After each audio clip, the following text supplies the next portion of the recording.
आज हम अष्टावक्र गीता अध्याय 3 को देखेंगे। अध्याय 3 का मुख्य विषय आत्मज्ञान के बाद मनुष्य की अवस्था कैसी होती है। इस अध्याय में ऋषि अष्टावक्र बताते हैं कि जिसने अपने असली स्वरूप को जान लिया उसका जीवन कैसा हो जाता है। यह अध्याय ज्ञानी व्यक्ति सेल्फ रियलाइज्ड पर्सन के गुणों को समझाता है। इसमें अष्टावक्र इन सभी चीज़ों के बारे में अच्छे तरीके से एक्सप्लेन करते हैं और इसके माध्यम से ये ज्ञान की रियलाइजेशन करवाते हैं। ज्ञानी व्यक्ति के भीतर से पूरी तरह शांत होता है।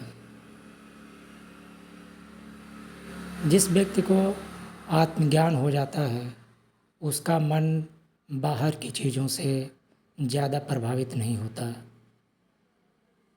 सुख आए वह शांत रहता है, दुख आए वह शांत रहता है। लोग प्रशंसा करें या बुराई करें वह हमेशा स्थिर रहता है, क्योंकि उसे पता है कि ये सब बदलने वाली चीज़ें हैं और जो बदलने वाली चीज़ें हैं उनको हम सत्य नहीं मान सकते हैं और जो सिर्फ जिसको देखा जा सकता है, जो साक्षी है, वही सत्य है। इच्छाएं कम हो जाती हैं। अष्टावक्र कहते हैं कि दुख का मुख्य कारण इच्छाएं हैं। जब मन बार बार कुछ पाने की इच्छा करता है तब चिंता होती है, डर पैदा होता है, असंतोष बढ़ता है। लेकिन ज्ञानी व्यक्ति समझ जाता है कि सच्चा सुख अंदर है, बाहर नहीं, और वह बाहर ढूंढने के बजाय वह अपने अंदर झांकता है। इसलिए उसकी इच्छाएं धीरे धीरे शांत हो जाती हैं, जिससे उसको सभी चीज़ें स्पष्ट दिखाई देने लगती हैं। इसी को अष्टावक्र एक साक्षी भाव के रूप में कहा है। ज्ञानी व्यक्ति जो होता है वो कर्म करता है लेकिन आसक्ति नहीं रखता। वह अपना काम करता है लेकिन परिणाम से ज़्यादा चिपकता नहीं।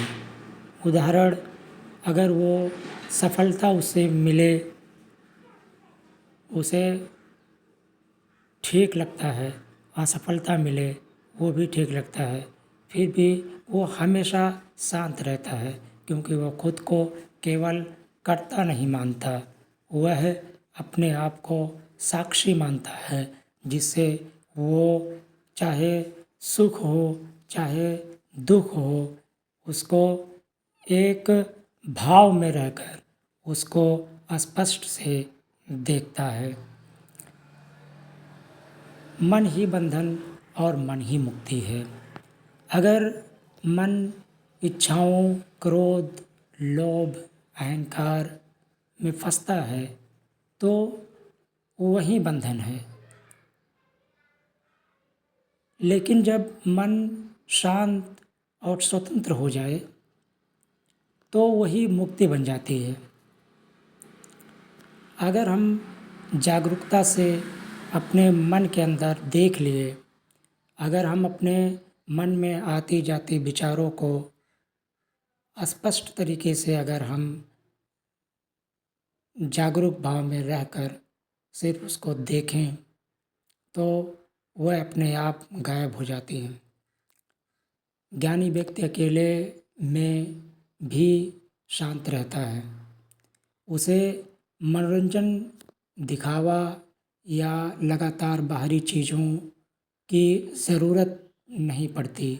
उसका आनंद भीतर से आता है और इसे ही आत्मिक आनंद कहा जाता है, जो उसे स्वयं के अंदर से ही उत्पन्न होता है और वह स्वयं के अंदर से ही उसको महसूस करता है। उसे इन सभी के लिए बाहर भटकने की कोई आवश्यकता नहीं होती है। आम तौर पर लोग जो होते हैं वो इन सभी चीज़ों के लिए बाहर भटकते हैं, जबकि उनके अंदर ही वह सब हैं। अध्याय 3 में बार बार आने वाले जो महत्वपूर्ण विचार वो हैं, वो साक्षी भाव। ज्ञानी व्यक्ति जो होता है वो हर चीज़ को देखने वाला बन जाता है। वह सोचता है, भावनाएं आ रही हैं, विचार आ रहे हैं, लेकिन वह सुख को उन विचारों से जोड़ता नहीं है। उनको बस आने जाने, जिस प्रकार से आकाश में बादल आते जाते हैं, उसी प्रकार से विचार आते जाते हैं, लेकिन जो साक्षी भाव है वो आकाश की तरह है। वो हमेशा स्थिर रहता है, एक ही भाव में रहता है। संसार अस्थायी है, हर चीज़ बदलती रहती है। परिवर्तन जो होता है वही इसका नियम है।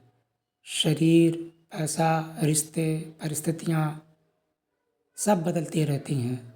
इसलिए ज्ञानी व्यक्ति इनसे अत्यधिक आसक्ति नहीं रखता, इनसे चिपकता नहीं है, बल्कि इनसे वो अपने आप को अलग रखता है, अलग देखता है।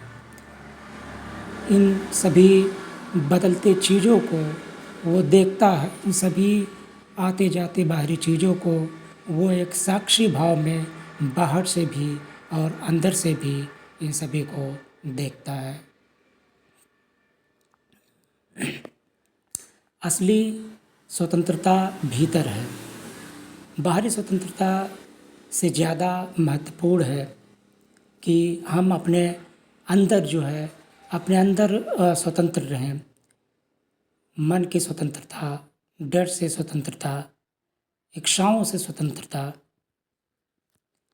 ये असली स्वतंत्रता है। और इसके प्रति हमें हर क्षण में स्वतंत्र होना चाहिए। और यह स्वतंत्रता जागरूकता से आएंगी।